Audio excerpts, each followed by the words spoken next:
Je vous souhaite la bienvenue dans les Sentiers du Bien-être. Je suis Amandine, éducatrice sportive et naturopathe spécialisée en micronutrition et je vous embarque avec moi pour de petites balades à la découverte de tous ces sentiers qui vous mèneront, je l'espère, vers plus de bien-être, une meilleure santé et tout ce qui pourrait potentiellement vous aider à vous sentir bien dans votre tête, dans votre assiette et dans vos baskets. Si ce podcast vous plaît, n'hésitez pas à lui laisser une petite note de votre choix et à me faire part de vos commentaires et de vos questions ou d'idées de sujets à aborder. Je serai ravie de vous lire. Allez, c'est parti avec l'épisode du jour.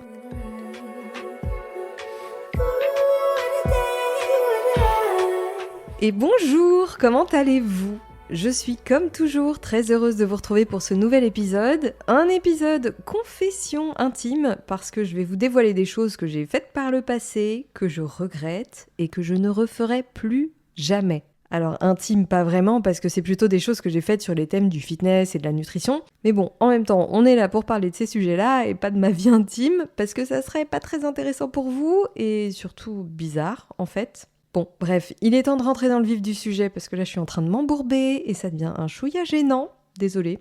Donc, qu'est-ce que j'ai pu faire par le passé en tant que professionnelle du fitness ? Je rappelle que je suis coach diplômé d'État et que donc le fitness, la remise en forme et la nutrition font partie de mon domaine d'expertise. Donc bref, qu'est-ce que j'ai bien pu faire, que je regrette aujourd'hui et que je ne referai pour rien au monde ? Alors, des erreurs que j'ai pas faites en coaching, parce que j'ai toujours veillé à ne surtout pas prendre mes clients et mes élèves pour des cobayes, mais sur ma propre personne. Parce que moi, par contre, j'ai été le cobaye d'un bon paquet de mes expérimentations et puis aussi de la mise en application de certaines théories ou courants qui ont eu le vent en poupe tout au long de la vingtaine d'années depuis lesquelles je suis en activité. Des choses que je vois comme des erreurs aujourd'hui et qui n'ont pas été sans conséquences. Et je sais par expérience qu'elles vont vous parler. C'est justement pour ça que je les partage avec vous aujourd'hui et que je vais vous expliquer pourquoi je ne referai plus ces erreurs parce que c'est là qu'il peut y avoir des choses vraiment intéressantes pour vous. Alors, première erreur, ça a été de me priver de glucides. Et ça fait suite à plusieurs lectures sur le sujet, comme Why We Get Fat de Gary Taubes. Désolée, je ne sais pas du tout comment prononcer son nom avec l'accent. Mais bref, je pense qu'à l'époque,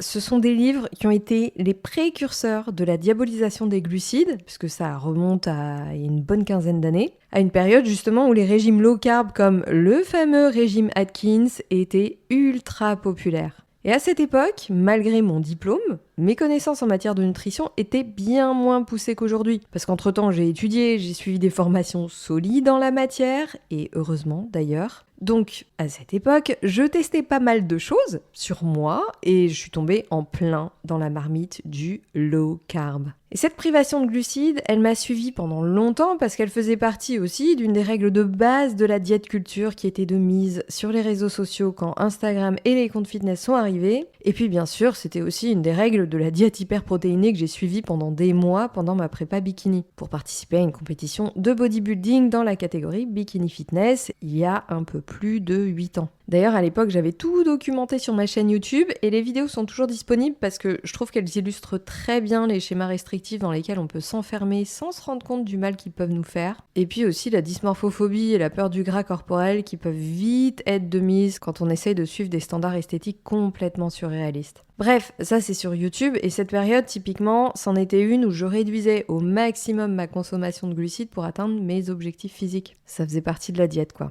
Cette période qui a été le point culminant de mes troubles du comportement alimentaire dont je vous parle plus en détail dans un des premiers épisodes que j'ai partagé avec vous ici, le numéro 5, et puis aussi dans un épisode plus récent, le numéro 24, dans lequel je fais une petite rétrospective de tout ce qui s'est passé depuis mes 30 ans. Alors si vous voulez en savoir plus sur mon histoire, et notamment sur comment j'ai pu me libérer de mes troubles du comportement alimentaire, n'hésitez pas à aller les écouter. Et comme d'habitude, je vous les ai mis dans les notes de cet épisode. Donc, pour en revenir au sujet du jour, pourquoi est-ce que chercher à me priver de glucides est une erreur que je ne referai jamais ? Alors déjà, première chose, mais je vais aller vite dessus parce que là aussi j'ai déjà fait un épisode complet sur le sujet. Si les glucides ne sont pas vitaux à proprement parler, ils n'en sont pas moins importants, même quand on veut perdre du poids. Déjà parce que les glucides sont le carburant principal et le plus optimal des muscles et du cerveau. Oui, l'organisme peut fonctionner sans, mais non, ça n'est pas aussi optimal.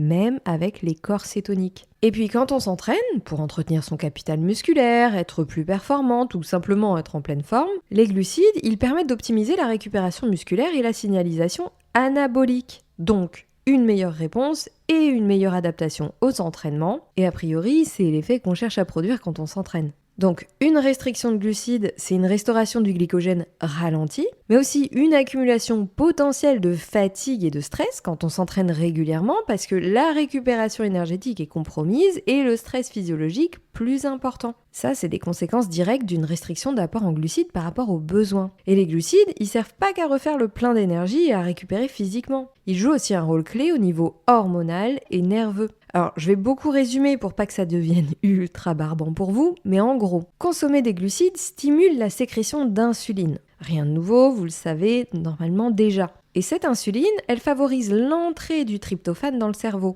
Le tryptophane, c'est un acide aminé qui est le précurseur de la sérotonine, puis de la mélatonine, qui joue un rôle clé dans la régulation de l'humeur et du sommeil. Et en parallèle, cette sécrétion d'insuline stimule aussi la leptine, une hormone produite par les cellules adipeuses, donc de nos petites réserves de graisse, qui agit comme un signal de satiété et qui participe à l'équilibre du métabolisme énergétique. Donc au-delà de l'énergie immédiate, les glucides participent à un vrai travail de régulation nerveuse et hormonale. Donc bon, même si manger des glucides n'est pas absolument vital à proprement parler, ça a quand même quelques avantages d'en consommer. Alors évidemment, des glucides de qualité qui proviennent majoritairement d'aliments non raffinés ou modérément transformés, idéalement riches en fibres et accompagnés de protéines et ou de bonnes graisses pour réduire la charge glycémique et favoriser une réponse insulinique plus progressive. Et des glucides qui sont consommés dans le cadre d'une alimentation équilibrée dont la teneur en calories ne dépasse pas les besoins énergétiques personnels.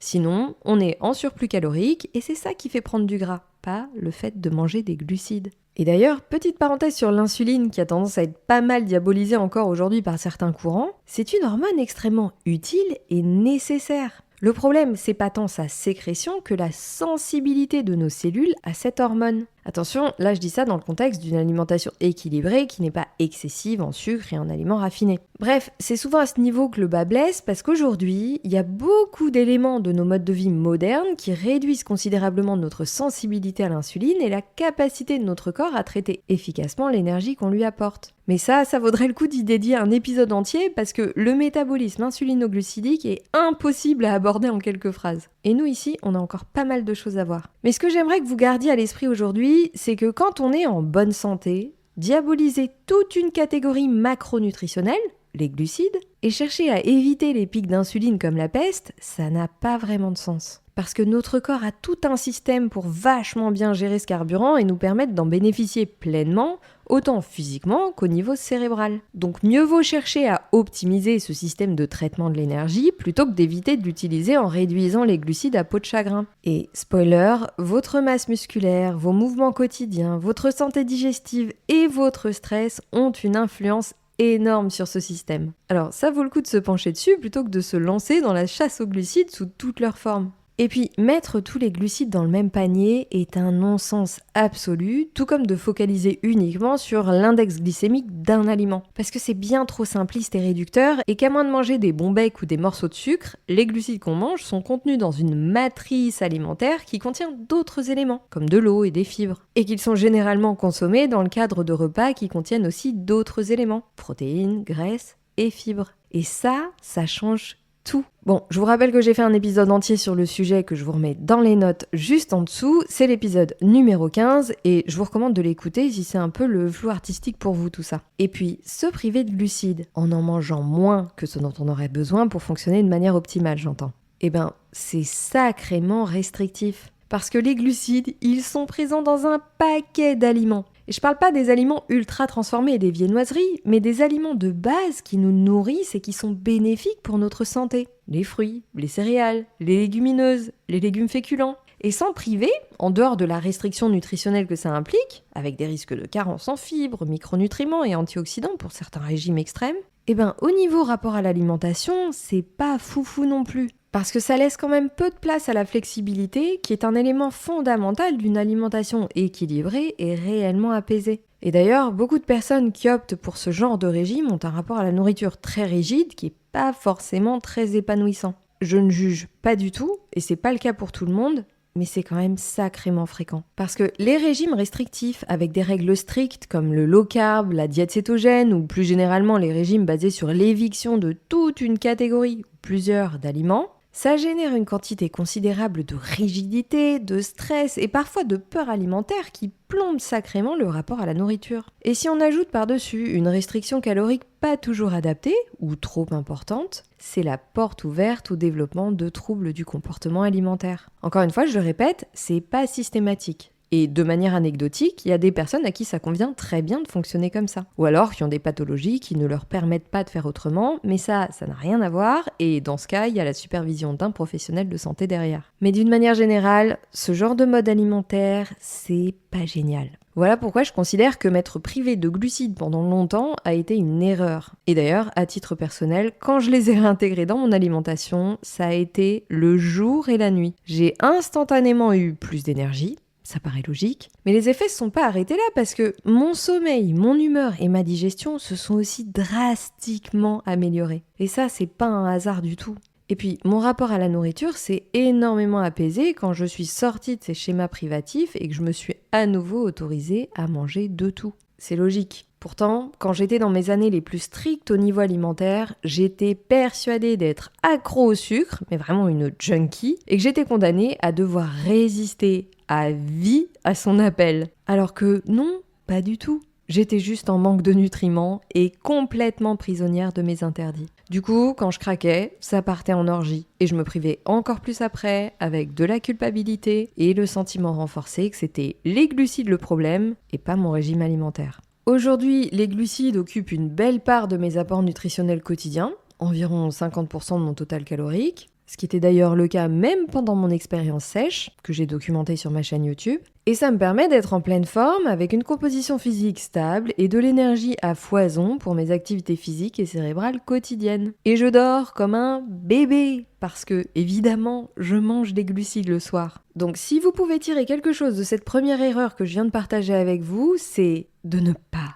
diaboliser les glucides. Mettez-les à leur juste place dans votre alimentation en fonction de vos besoins, sans excès, mais en quantité suffisante, et en choisissant la plupart du temps des sources brutes ou non raffinées, et en les accompagnant d'autres aliments contenant des protéines et des bonnes graisses. Eh ben, si je développe autant à chaque fois, il va être long cet épisode. Allez, hop, on passe à l'erreur numéro 2, que je ne referai plus au grand jamais, c'est celle de chercher à réduire ma masse musculaire. Non mais vraiment, quand j'y pense, mais quelle absurdité! Encore une fois, j'étais sous l'influence des images que je voyais passer sur les réseaux sociaux et des standards esthétiques auxquels je pensais que je devais coller. Sans parler des injonctions plus ou moins flagrantes sur le corps des femmes qui doit être de préférence fin, élancé et délicat, tonique mais surtout pas épais et pas trop musclé sinon c'est pas féminin. Et à l'époque où je coachais en salle, je ne compte plus le nombre de nanas qui m'ont dit qu'elles voulaient se raffermir mais surtout pas être musclées comme moi. Et à force, j'ai fini par me persuader que pour être légitime dans mon métier,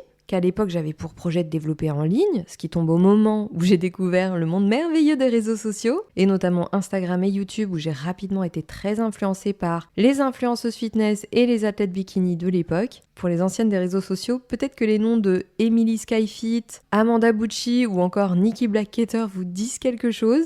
Bref, je m'en abreuvais et j'étais persuadée que si je développais un mode de vie et un physique comme celui de ces nanas, je serais vachement plus reconnue dans mon métier en ligne. Et puis c'est tombé à une période où j'étais en perte de repères totale suite à un chagrin d'amour que je vous raconte dans un des épisodes précédents parce qu'il a beaucoup impacté mon image et mon estime de moi. Et ça m'a beaucoup poussée à essayer de me formater pour rentrer dans ces standards idéaux qui m'inspiraient, en plus avec toute la réussite à l'américaine qu'il y avait derrière et à laquelle j'aspirais aussi. Bref, pendant une période assez longue, j'ai essayé d'affiner mes muscles. Donc d'en perdre, puisque des muscles existants ne s'affinent pas. Ça marche pas comme ça le corps humain. Donc j'ai un peu tout essayé, des séries longues, les séances métaboliques, des exercices avec des booty bands pour prendre que des fesses, le cardio à outrance, les privations alimentaires, l'espèce de corset gaine à porter pendant les séances. J'étais dans le déni total à l'époque parce que je savais pertinemment que ce que je faisais était complètement absurde et aux antipodes de ce que je recommandais à mes élèves en tant que coach. Mais j'étais tellement désespérée de changer mon apparence que j'étais prête à faire n'importe quoi. Bref, ça n'a pas marché. Et c'est tant mieux, parce qu'aujourd'hui, et c'est pas la première fois que je le dis par ici, mais qu'est-ce que je suis contente de les avoir, mes muscles, parce qu'ils me permettent de faire tellement de choses, et parce qu'ils sont un des passeports de ma longévité en bonne santé. Ça c'est pareil, je vous ai déjà fait un épisode sur le sujet, que je vous remets dans les ressources dans les notes de cet épisode, mais vraiment, le capital musculaire, c'est hyper précieux. Qui plus est, en tant que femme, face aux bouleversements hormonaux qui surviennent à la ménopause, enfin dès la périménopause. Parce que ce gros changement hormonal, il a des impacts sur le métabolisme, le squelette, l'inflammation, et qu'un des meilleurs moyens de prévenir tout ça, c'est d'entretenir la masse musculaire. Ça, j'en avais pas conscience avant. C'était bien la dernière de mes préoccupations. Moi, ce que je voulais, c'était être reconnue et validée dans mon milieu. Et je pensais qu'il fallait que je devienne une poupée Barbie pour ça. Aujourd'hui, à 41 ans, je vois les choses complètement différemment. Parce que j'ai mûri, j'ai compris plein de choses et surtout j'ai développé une vision à plus long terme. Ce que je fais aujourd'hui, je le fais en pensant à la personne que je serai dans 10 ans, 20 ans, 30 ans, 40 ans et plus. Et j'ai envie d'être autonome, capable, active et de pouvoir au maximum vivre ma vie comme je l'entends. Alors, il y a des choses qu'on ne peut pas prévoir. Et puis, par contre, il y en a d'autres sur lesquelles on a beaucoup plus de pouvoir. Et l'entretien du capital musculaire en est une. Alors je mets un point d'honneur à le cultiver, ce capital. En m'entraînant, mais aussi en me nourrissant et en donnant suffisamment de repos et de détente à mon corps. Pas en l'épuisant et en le malmenant comme j'ai pu le faire quand j'essayais de ressembler à des personnes que je n'étais pas. Ça, on y reviendra parce que c'est justement le sujet de ma 3e erreur. Mais pour finir sur celle-ci, plus jamais je ne chercherai à réduire mes muscles. Au contraire, et au-delà de l'aspect forme et longévité, mes muscles aujourd'hui, j'en suis tellement fière. Ils me donnent de l'assurance dans toutes les situations de mon quotidien, quand je marche dans la rue, quand je m'exprime face à d'autres personnes, quand je suis dans des situations qui me stressent. Ils sont là, ils me maintiennent, ils m'aident à prendre ma place, à occuper mon espace, à me déplacer avec assurance. Ils me donnent une contenance, du soutien, de la protection, qui est d'ailleurs réelle parce que c'est bien d'avoir des muscles costauds pour se rattraper quand on perd l'équilibre ou pour amortir les chutes quand on se casse la figure. Mon corps me donne une confiance que je ne ressens pas toujours autrement. Et je remercie mes muscles pour ça, vraiment. Et aujourd'hui, le fait qu'ils soient visibles, même sous mes vêtements, m'apporte énormément de satisfaction. Parce que c'est l'image que je renvoie au monde autour de moi. Un signal visible que je suis solide physiquement, et ça me plaît beaucoup. Même si c'est pas au goût de tout le monde, ni au goût d'une société qui voudrait encore bien trop maintenir les femmes dans une posture vulnérable, dépendante, faible et asservie. Désolée si ça sonne trop militant pour certaines oreilles, mais c'est le fond de ma pensée. Et mes muscles aujourd'hui, ils incarnent aussi ma lutte contre ça. Parce que ça me révolte. Et que j'en ai marre de voir autant de femmes maintenues dans cette situation sans même parfois en avoir conscience. Parce que quand on est rongé par les complexes et les insécurités, on a rarement la possibilité de voir au-delà. Bref, ça rejoint pas mal la discussion qu'on a eue avec Chloé Bloom dans un de ses derniers épisodes de podcast, que j'ai été ravie de faire avec elle parce que c'est vraiment une super discussion. Donc n'hésitez pas à aller l'écouter, je vous remets évidemment le lien dans les notes, et n'hésitez pas non plus à nous faire un retour sur cet épisode et à nous dire si vous voudriez qu'on en fasse une suite. C'est fort probable que ça arrive. Bon, maintenant, on va passer à la 3e erreur qui rejoint complètement celle que je viens de partager avec vous et qui est, je pense, celle que j'ai eu le plus de mal à arrêter de faire. Spoiler, que j'ai eu le plus de mal à arrêter de faire plutôt. C'est celle de vouloir ressembler aux autres. Et là, je parle physiquement, mais aussi dans les autres aspects de ma vie. Physiquement parce que comme vous l'avez vu, ça m'a poussé à sacrément me malmener pour essayer de coller à des idéaux esthétiques complètement surréalistes et à une morphologie qui n'était pas la mienne. Parce qu'il y a ça aussi, au-delà d'une composition physique très difficilement tenable à l'année, en cas de taux de masse grasse particulièrement bas comme c'était la norme affichée chez les modèles fitness. Au-delà de ça, il y a aussi des considérations d'ordre morphologique. Et ça, je veux vous en parler rapidement parce que ça m'a touchée personnellement et en tant que coach, j'ai vu énormément de femmes tomber dans le même piège. Des femmes qui développaient d'énormes complexes et un désamour de leur corps parce qu'elles ne ressemblaient pas à leur modèle préféré ou à des mannequins Victoria's Secret. À l'époque où je coachais encore, c'était vraiment l'âge d'or des défilés et des modèles Victoria's Secret et évidemment, ça créait des standards complètement lunaires. Et puis, j'ai évolué dans un milieu où l'apparence des femmes occupait une place très importante et la barre était placée très haut. Au point de m'impacter aussi parce que c'est en baignant dans ce milieu, avant de découvrir les réseaux sociaux, que j'ai commencé à développer des complexes que j'avais jamais eu avant. Parce que j'ai constaté que mon image était loin de ressembler à celle de la majorité des nanas qui gravitaient dans mon environnement à cette époque. Et qui étaient en toute objectivité absolument canon, puisque c'était littéralement leur métier d'être canon. Et moi, à force, j'ai commencé à avoir le sentiment de faire tâche. J'étais plus petite, plus trapue. À côté d'elle, j'avais littéralement l'impression d'être la boule de Fort Boyard. Et ça, c'est allé vite parce qu'il a fallu juste un été pour tout faire basculer. Je suis rentrée truffée de complexes, déterminée à pousser mon corps à ressembler à ces physiques qui étaient devenus ma norme. Et si vous ajoutez à ça l'émergence d'Instagram que je découvrais tout juste à ce moment-là, vous avez la voie royale pour une bonne déformation de la réalité. Donc, je me suis sacrément malmenée pour modifier ma silhouette alors que ma morphologie était complètement différente des standards auxquels je voulais coller. Parce que je peux faire tout ce que je veux, j'ai pas la silhouette en sablier. J'ai une cage thoracique large, un buste épais, très peu d'espace entre mes côtés et mon bassin et des hanches super étroites. Le tout couronné d'un bassin en légère rétroversion qui me donne 0 cambrure naturelle. Alors évidemment que je peux pas ressembler à des nanas qui ont la silhouette en X, qui font 10 à 20 cm de plus que moi, qui ont un buste étroit et des hanches plus larges, de longs fémurs et une cambrure naturelle plus marquée. Parce que c'est avant tout une question de squelette. Et vouloir changer ça, c'est comme essayer de faire rentrer un rond dans un carré. Ça ne peut pas marcher. J'ai mis beaucoup de temps à le comprendre et je vous le dis parce que je vois encore beaucoup de femmes aujourd'hui se comparer à des figures modèles qui n'ont pas du tout la même morphologie qu'elles. Alors bien sûr, le but c'est pas de vous décourager. Il y a plein de choses qu'on peut améliorer en termes de silhouette grâce à l'entraînement. Et même si je mets beaucoup en avant le côté bien-être et santé, l'entraînement, et particulièrement le renforcement musculaire, ça peut aussi agréablement sculpter la silhouette. Et ce serait dommage de s'en priver parce que c'est pas parce qu'on veut prendre soin de soi à l'intérieur qu'on n'a pas envie de se sentir belle de l'extérieur. L'un n'est pas antinomique de l'autre.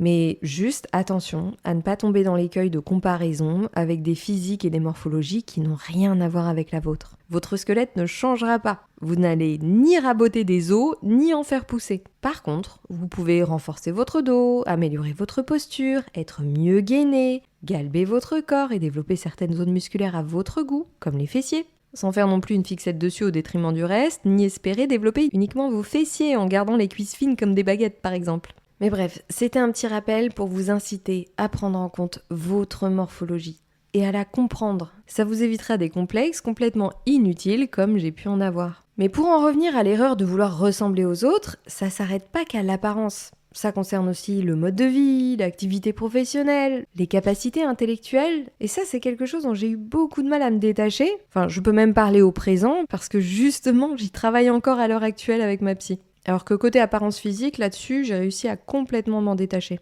Mais ça, c'est pas un hasard, parce que particulièrement avec les réseaux sociaux, on baigne littéralement dans le monde virtuel des autres. Des autres qu'on a tendance à suivre parce qu'ils nous inspirent. Et donc ce qui nous passe sous les yeux, en général, c'est des fragments de vie bien choisis, des moments plutôt valorisants ou particulièrement esthétiques. Et ça modifie complètement la perception de la réalité. Et quand on est en recherche de repères, ce qui a longtemps été mon cas dans mon parcours entrepreneurial parce que c'est un vrai parcours du combattant, et qu'on se sent extrêmement seul face aux challenges et aux difficultés de la gestion d'une entreprise, et ben dans ce cas, on se nourrit des bribes de ce que partagent les autres dans des secteurs similaires. Et je me suis nourrie de ça. Pour me rassurer, pour chercher à faire bien ou à voir si je faisais comme les autres, qui avaient l'air de mieux réussir que moi, pour développer mon activité. Et ça a énormément influencé ma gestion d'entreprise et généré beaucoup de complexes face à des réussites qui semblaient toujours largement supérieures à la mienne. Et puis ça a infiltré ma vie personnelle. Parce que dans mon domaine, les deux sont étroitement liés. Et là, c'est pareil, j'ai bien vite nourri le sentiment que ma vie n'était pas assez parfaite, que j'étais pas assez intelligente, que je gagnais pas assez d'argent, que mon appartement n'était pas assez grand, lumineux, inspirant, que j'avais pas une équipe assez grande par rapport aux autres, pas assez de moyens pour développer mon business. Bon,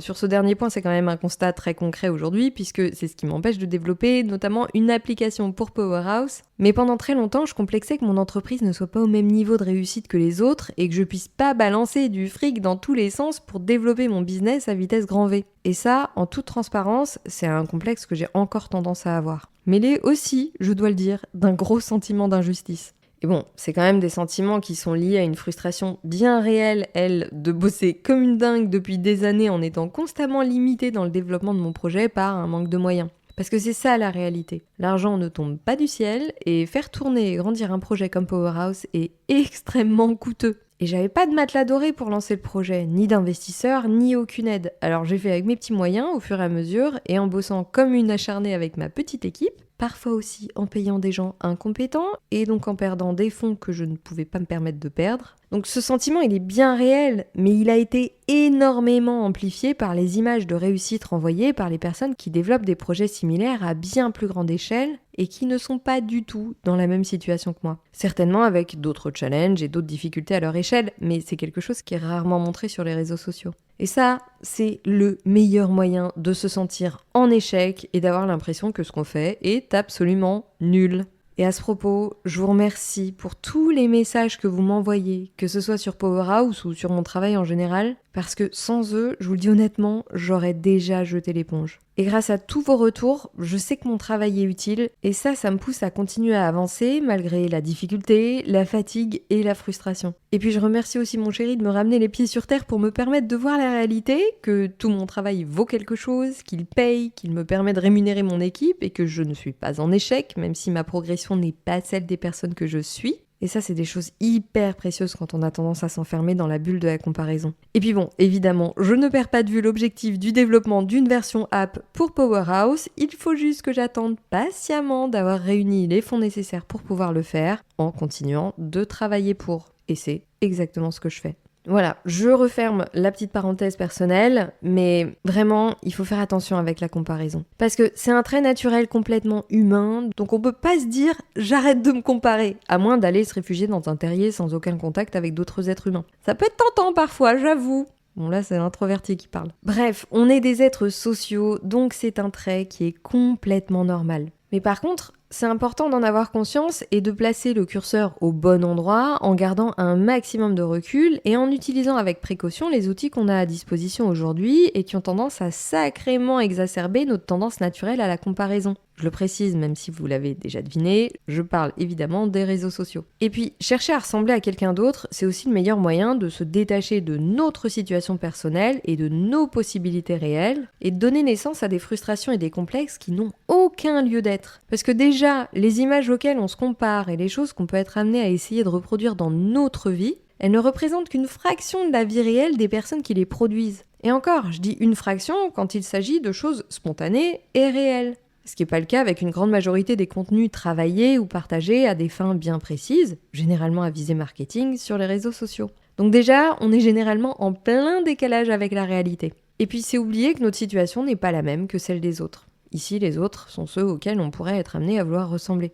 Ça veut pas dire que leur vie est mieux et que la nôtre est moins bien, mais juste qu'elle est différente. Avec une situation différente, un passé différent, des possibilités différentes, un environnement différent, mais aussi parfois une génétique et des moyens différents. Ça rejoint pas mal ce que je vous disais dans l'épisode précédent sur le fait qu'on n'est pas toutes les mêmes 24 heures. Et c'est important de garder ça à l'esprit parce qu'on peut très vite l'oublier quand on voit passer la vie et le corps des autres sous nos yeux à longueur de journée. Enfin, à longueur de journée, j'espère pas, mais c'est généralement ce qui arrive en tout cas dès qu'on ouvre ces réseaux sociaux. Donc attention à ne pas laisser notre tendance naturelle à la comparaison dicter notre vie et notre perception de ce qu'on en fait et de nous-mêmes. Et vous avez entendu que j'ai dit « nous » parce que j'ai tout aussi besoin de cette piqûre de rappel que vous. Peut-être même encore davantage. Donc voilà, c'est une erreur que j'ai dit que je ne referai jamais, mais surtout sur laquelle je travaille en permanence parce que aujourd'hui encore, particulièrement sur l'aspect professionnel, j'ai encore énormément tendance à me comparer négativement aux autres. Et ça n'apporte absolument rien de bon ni de constructif. Voilà pour mon partage du jour. J'espère que vous en retirez des choses intéressantes pour vous. N'hésitez pas à venir me laisser un petit mot en commentaire pour me dire s'il y a des choses qui ont résonné chez vous. Et puis comme d'habitude, s'il y a des sujets que vous aimeriez que j'aborde sur ce podcast, n'hésitez pas non plus à m'en faire part par message sur mon compte Instagram, @AmandineLéger, ou directement ici, dans les commentaires. J'ai déjà quelques idées sympas pour les épisodes à venir, mais comme le but est que ce podcast vous serve le mieux possible, si je peux répondre à vos demandes, c'est encore mieux. Allez, je vous laisse. Merci de m'avoir écouté jusqu'au bout. Prenez bien soin de vous et je vous retrouve très très vite pour un nouvel épisode. Ciao!